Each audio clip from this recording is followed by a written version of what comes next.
ஸ்ரீமதே ராமானுஜாய நமக. எம்பெருமானை கடல் வண்ணன் என்று சொல்வதற்கு காரணம் என்ன என்பதை இப்பொழுது பார்ப்போம்.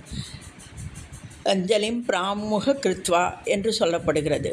ராமபிரான் விபீஷண ஆழ்வானை பரிகிரகித்த பிறகு, அதாவது ஏற்றுக்கொண்ட பிறகு, கடலை கடக்க வேண்டிய உபாயம் என்ன என்று நிர்ணயிக்கக்கூடிய பொறுப்பை விபீஷண ஆழ்வான் மீது வைத்திட்டார். அவன் தனக்கு சரணாகதியினால் பலன் கைப்புக கண்டபடியாலே பெருமாளுக்கும் அதுவே சிறந்த உபாயமாகுமென்னு கருதி சமுத்திர சரணாகதியையே உபாயமாக கூற, அதுவே சிறந்த உபாயமாகுமென்னு பெருமாள் சமுத்திரராஜனை நோக்கி சரணாகதி பண்ணினார் அப்படிங்கிறது நம்ம எல்லாருக்கும் தெரியும். வால்மீகி மகரிஷியும் கம்பரும் ஸ்ரீ ராமபிரானை ஒரு கடலாகவே பேசினார்கள்.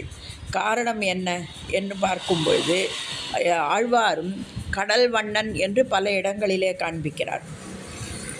அஞ்சலிம் பிராங்முக கிருத்வா பிரதிச்சையே மகோததே அப்படிங்கிறது வால்மீகியினுடைய ஒரு வாக்கு.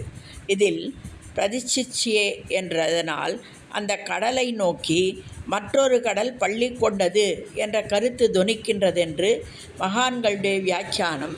ஆக கம்பரும் வருணனை வழிவேண்டு படலத்திலே கருணையங்கடல் கிடந்தனன் கருங்கடல் நோக்கி என்று சொல்லுகிறார்.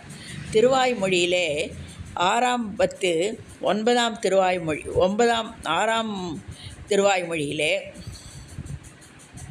6ஆம் திருவாய்மொழி 9ஆம் பத்திலே 3ஆம் திருவாய்மொழியிலே பாசுரத்தின் நம்பிள்ளை ஈட்டிலும் ஒரு கடலோடே ஸ்பர்சித்து கிடந்தா போலே இருக்கை என்று அருளி செய்கிறார். ஆக வேதாந்தாச்சாரியாரும் ரகுவீர கத்தியத்திலே பூமிகா பூஷித பயோதி புலினகா என்றார். ஆக இப்படி முன்னோர்கள் மொழிகளுக்கு ஏற்ப எம்பெருமானுக்கும் கடலுக்கும் ஒற்றுமை உள்ளது. இதனாலும் அவன் கடல் வண்ணன் என்று சொல்லப்படுகிறான் என இங்கே காட்டுத்திருக்கிறார்கள் நமக்கு மகனீயர்கள்.